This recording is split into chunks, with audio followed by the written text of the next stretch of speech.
Créer son entreprise, c'est transformer une idée en réalité, un rêve en projet concret. Mais par où commencer et quelles sont les étapes clés pour réussir?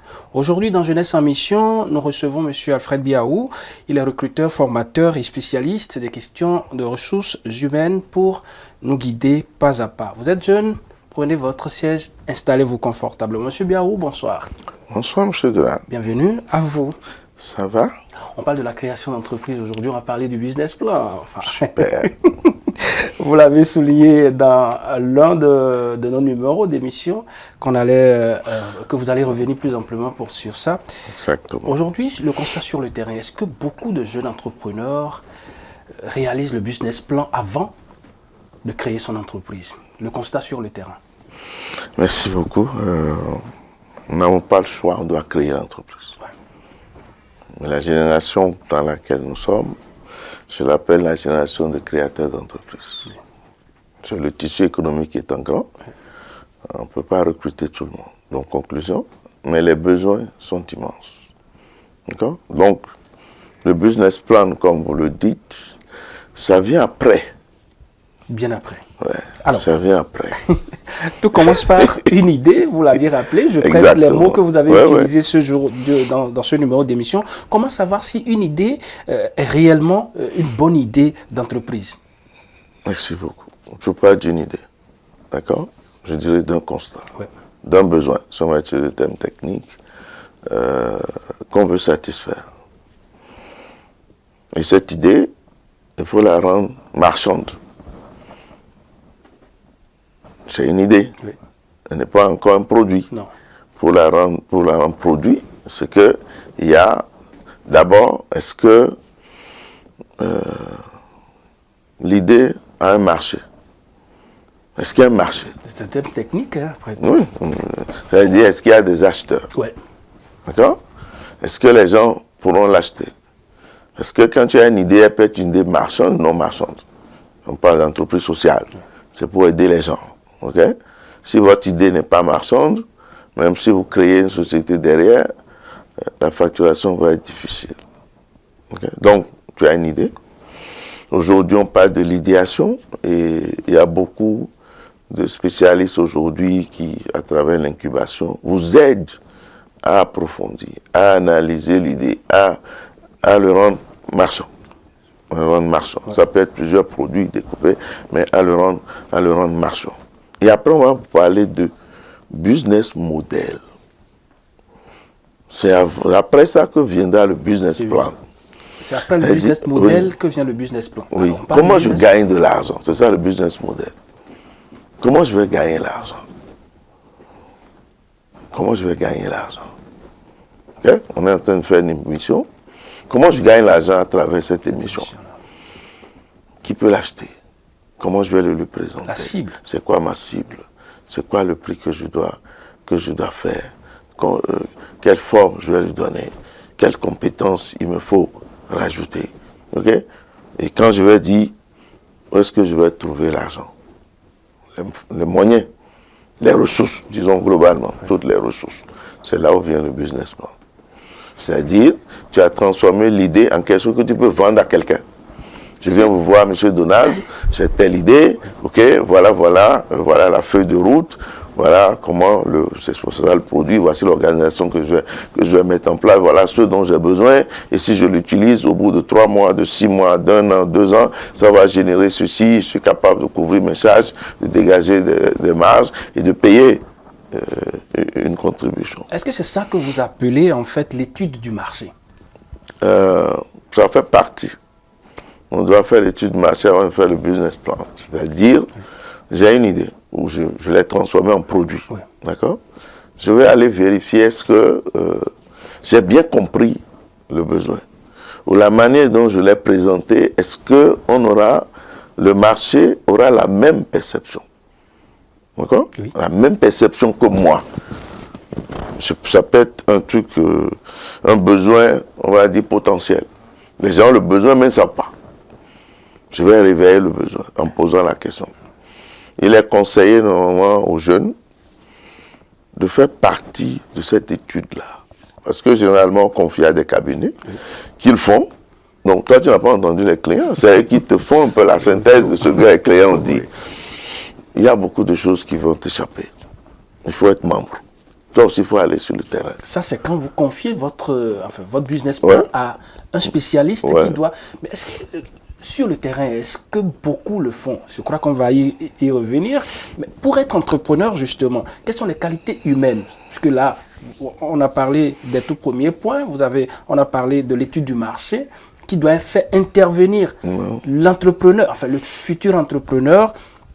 Selon vous, quelles sont les qualités, justement, que moi, jeune, envisageant l'entrepreneuriat, quelles sont les qualités que je peux avoir, les qualités humaines et professionnelles pour développer, justement, cette entreprise qui sera créée? Je ne sais pas. Je préfère dire ça comme ça. Parce que il y a tellement de capacités que tu dois développer que voilà pourquoi beaucoup fuient d'aller là-bas. Okay? On a parlé dans une émission d'adaptation. Oui. On a parlé de résilience. Résilience. Il y a l'audace. Oui. Il y a le courage.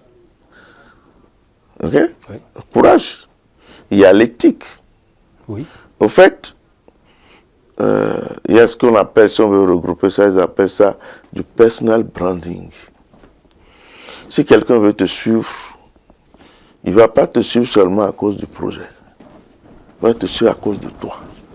De ma personnalité. Tes valeurs, ta personne. C'est-à-dire l'énergie que tu mets dans ça. Est-ce que tu as beaucoup d'énergie? Tu es capable de convaincre, négocier? Ok? Est-ce que tu es dynamique? Est-ce que tu sais rebondir? Est-ce que tu le perçois, entre guillemets, comme une vocation? Ou bien c'est juste parce que, bon, tu veux gagner de l'argent. Ouais. Okay? Donc tu veux te faire un salaire et le reste, bon, on passe. Donc, ça fait que, même si tu as de bonnes idées, si tu n'as pas d'abord ces aptitudes-là pour convaincre même un ami pour te suivre, pour dire, viens mettre ton argent dedans avec moi, même convaincre déjà ta propre famille pour qu'on te donne le papier de terrain que tu vas aller mettre en garantie. Donc, tu as capacité de négociation, capacité de convaincre. Ok? Donc, tu dois être quelqu'un de très organisé, de très ordonné, de discipliné. Okay? Avec une intelligence émotionnelle hors pair. Parce que les refus, les rejets, les portes fermées, les pressions, les difficultés, c'est pas évident.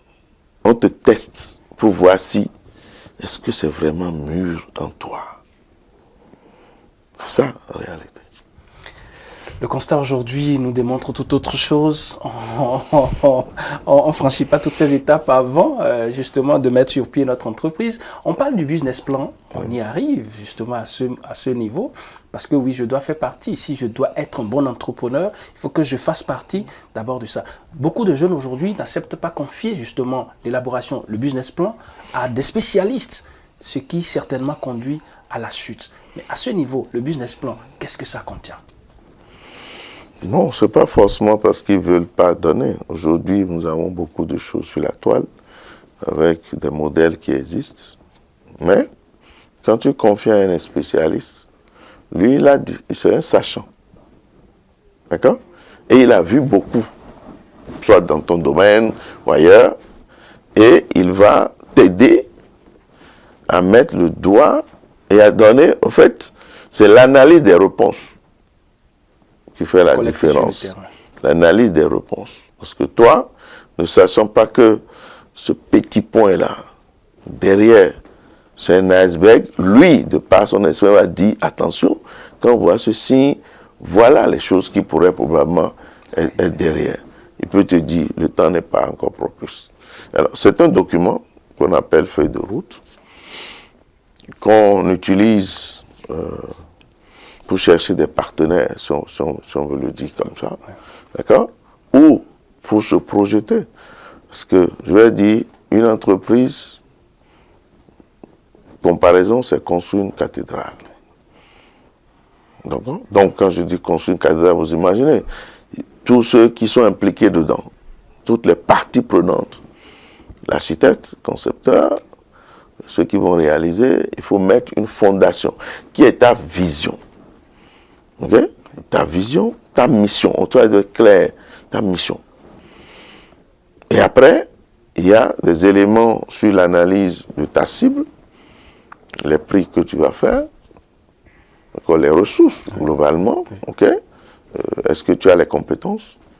Comment est-ce que tu t'entoures? De quoi as-tu besoin pour réaliser cette cathédrale-là?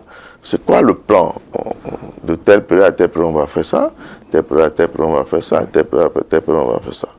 Et ce qui intéresse surtout les investisseurs, c'est, OK, est-ce que c'est pérenne? Oui. Tu dis, tu veux faire, un exemple, je veux faire Gary et envoyer en Chine. OK. On dit, si 1% de Chinois achètent ton Gary, as-tu la matière première?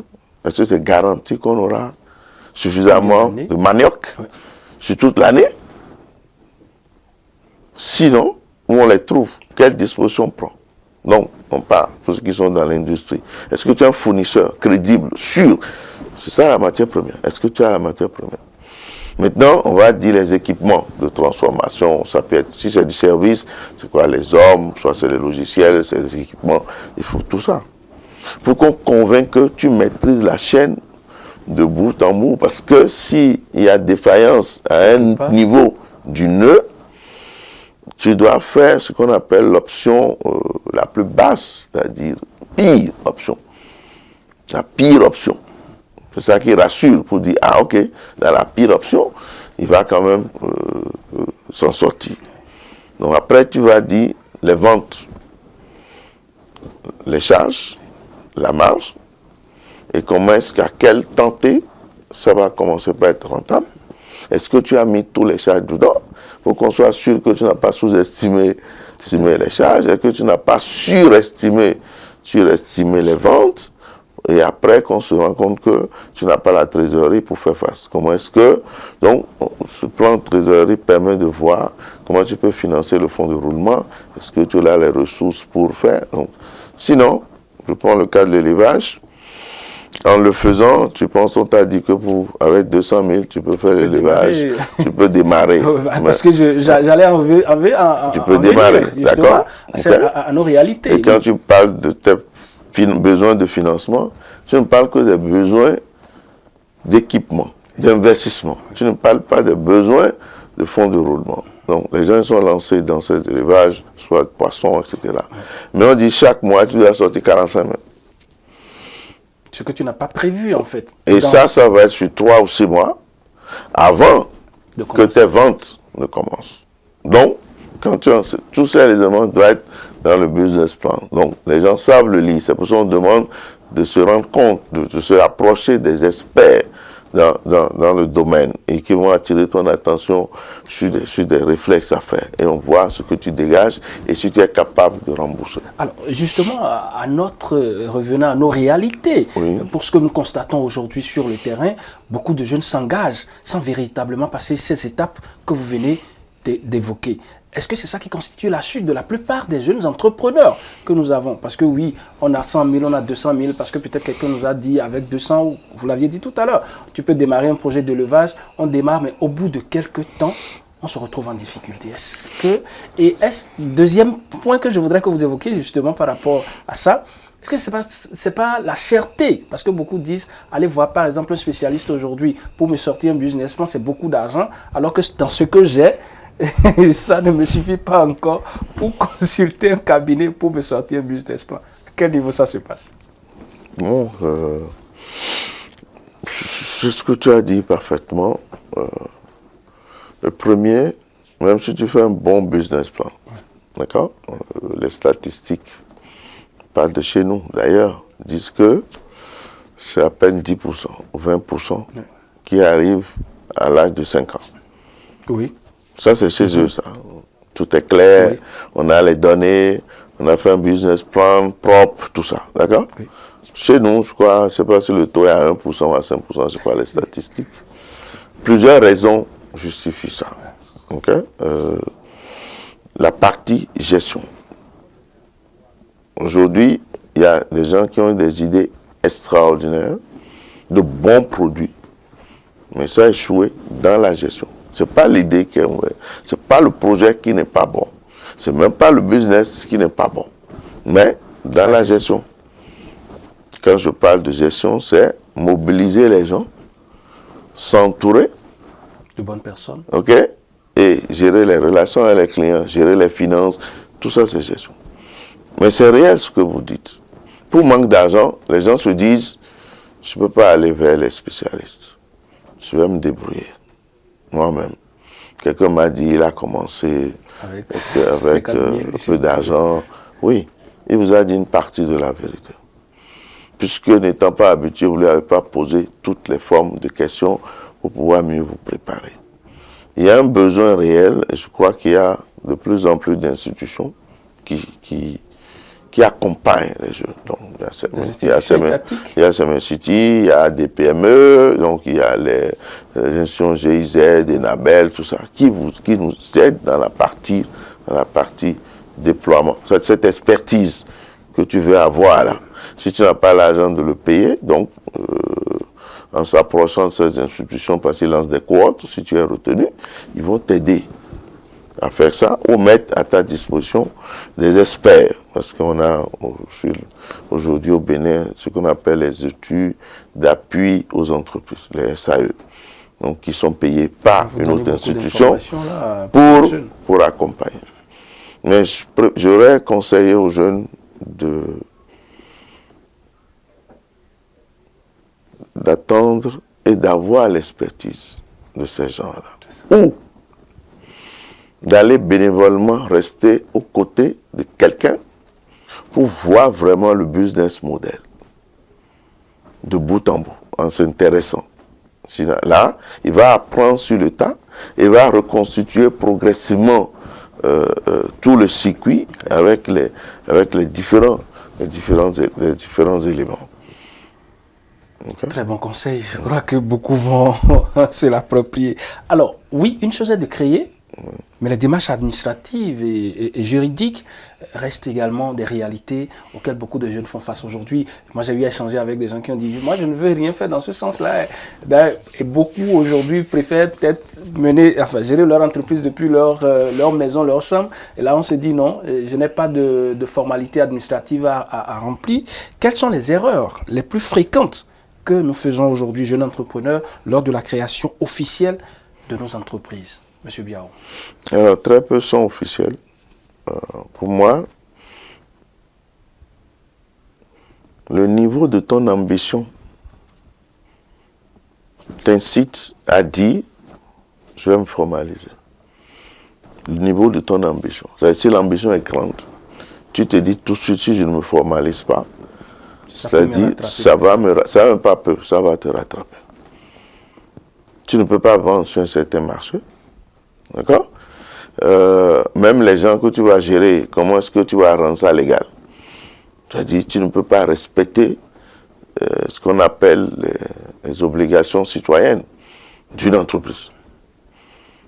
C'est vrai, on se dit au début, on attend un peu, on veut gagner un peu d'argent pour avant de commencer, on reste dans l'informel. Okay? Mais l'informel se déteint surtout. L'informel, ça se déteint surtout. Et aujourd'hui, si tu es, soit tu n'as pas l'agrément qu'on doit avoir pour commencer, donc on peut fermer ton entreprise, tu peux faire la prison, soit c'est l'impôt qui vient te voir et qui estime que vous avez exercé dans l'illégalité. L'égalité, donc on fait une estimation de ce que tu dois. Alors peut-être que... du coup, tu es fermé, même les charges que tu as, tu ne peux pas les valoriser. Je conseille, au pire, commencer avec un petit établissement, entreprise personnelle. Apprenez à respecter la réglementation. C'est dur. Mais si vous prenez ce pli, c'est que vous venez de mettre en place un process fiable. Et ceux qui viennent chez vous aussi savent que, étant réglementé à jour, vous allez respecter les choses qu'il faut faire réglementairement. Et ça vous donne la liberté de se séparer des gens qui ne sont pas bons. Vous prenez des gens qui travaillent avec vous, vous ne les avez pas déclarés. Ok? Quand vous voulez se séparer, comment vous faites? Vous savez qu'il peut vous conduire à l'inspection de travail, etc. Donc vous-même vous dites, non, je ne peux pas, si je le fais, ça va créer plus de problèmes, donc je le garde d'abord, alors qu'il ne me satisfait pas. Donc, cette partie administrative est capitale. Quand on a fini l'idée, on a validé le projet, on a fait les tests qu'il faut, ok? Surtout quand vous avez besoin d'appui, soit des amis, oui, soit des institutions, que ce soit de l'État, il faut vous formaliser, parce que c'est là qu'on vous connaît. Donc, on se formalise, on s'organise, et maintenant, je conseille d'aller, si on n'a pas les moyens de prendre un fiscaliste, d'aller prendre des conseils. Parce qu'il y a ce qu'on appelle aujourd'hui l'intelligence fiscale. Moi, j'ai fait les frais dans les débuts, bon, donc... la façon dont la comptabilité apprécie les choses, c'est pas la façon dont les fiscalistes apprécient les choses. Bon, moi, quand je travaille, je fais mes consultations, je ramène l'argent. L'essentiel, c'est que la maison vive, je paye les charges. Ils sont venus, on dit, ouais, la traçabilité que vous avez mis l'argent. Je ne peux pas mentir. On dit, non, non. Nous n'avons pas su des faits.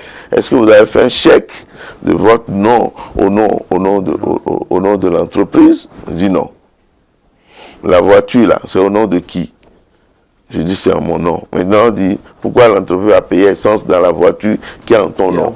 Est-ce qu'on a signé un document de location de ta voiture? Je dis, ah, on doit faire tout ça. Mais c'est mon entreprise, non? Ou bien, tout ce que vous êtes en train de dire là, moi, je me bats pour que ça marche. Je dis, non, monsieur, ça, c'est votre affaire. Est-ce que vous avez les documents fiscaux qu'il faut? Il manque tel livre, ça va être 2 millions. Par exemple, moi j'ai 1 million pour survivre, on vient te faire un impôt de 5 millions. Donc on peut prendre conseil.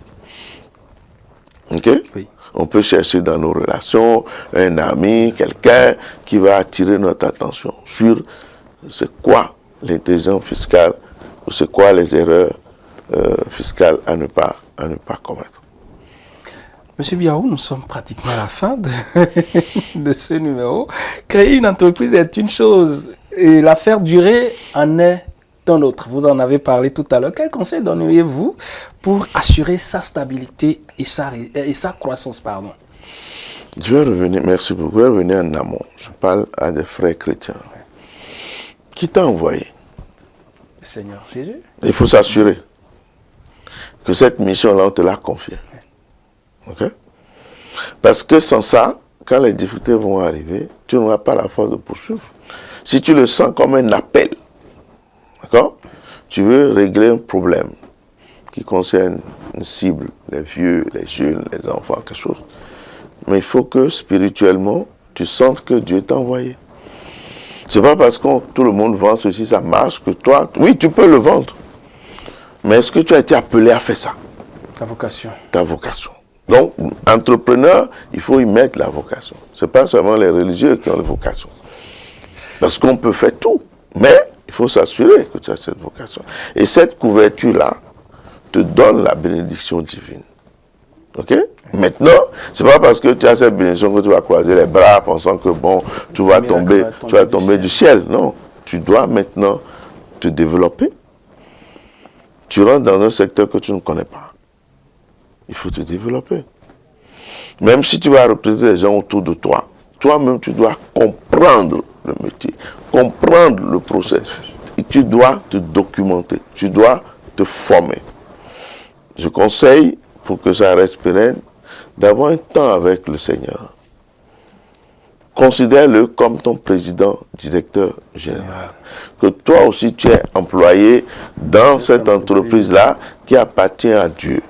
Et là, les produits que tu vas donner doivent être des produits de qualité pour le bien-être des gens. Tu ne vas pas à cause de l'argent faire des produits de mauvaise qualité. Et tu dois traiter tous ceux qui travaillent comme toi, comme travaillant dans la vigne de Dieu. Donc tu as une rencontre périodique, tu rencontres, tu as des difficultés, tu vas vers lui, tu poses ton problème, tu échanges à lui dans cette méditation de seul à seul, et tu lui dis, bon, il y a des gens, ils n'entendent rien comme moi. Donc, mais on pense que quand on parle à Dieu, il n'y a rien. Non, tu sors de là, tu dis, j'ai, organise, mets les gens sur mon chemin, oriente-moi vers les personnes qu'il faut. Et puis tu vas voir, des gens, des opportunités vont se présenter, quelqu'un va mieux t'expliquer, ou tu vas tomber sur un livre, ou tu vas voir ceci, etc. Et puis, progressivement, tu vas asseoir l'institution. Moi, on nous a envoyé, Dieu a créé, l'a mis dans le jardin dit fructifier. Et quand j'ai choisi l'entrepreneuriat, je témoigne de ma foi dans ce que je suis en train de faire, et je dois le faire pour la gloire de Dieu. Merci à vous, M. Biao. Mesdames et messieurs, nous sommes à la fin de cette émission. Ça passe très vite, 26 minutes. De toutes les façons, je vous ai rassuré de ce que, toutes les fois où on aura besoin de discuter, de débattre d'un thème qui concerne la jeunesse, qui a rapport avec l'entrepreneuriat ou le développement personnel, M. Biao sera disponible pour répondre à nos questions. Vous avez des préoccupations, mettez-les en commentaire pour qu'on puisse justement y revenir. Et si vous avez d'autres thèmes, vous avez des difficultés que vous rencontrez justement sur ce thème que nous venons d'évoquer, le business plan, quelles sont les différentes étapes de la création d'une entreprise, eh bien, n'hésitez pas à les mettre en commentaire. Nous allons y revenir plus amplement pour vous édifier. Ce sera tout pour aujourd'hui. Merci à chacun et à tous. Au revoir et à très vite.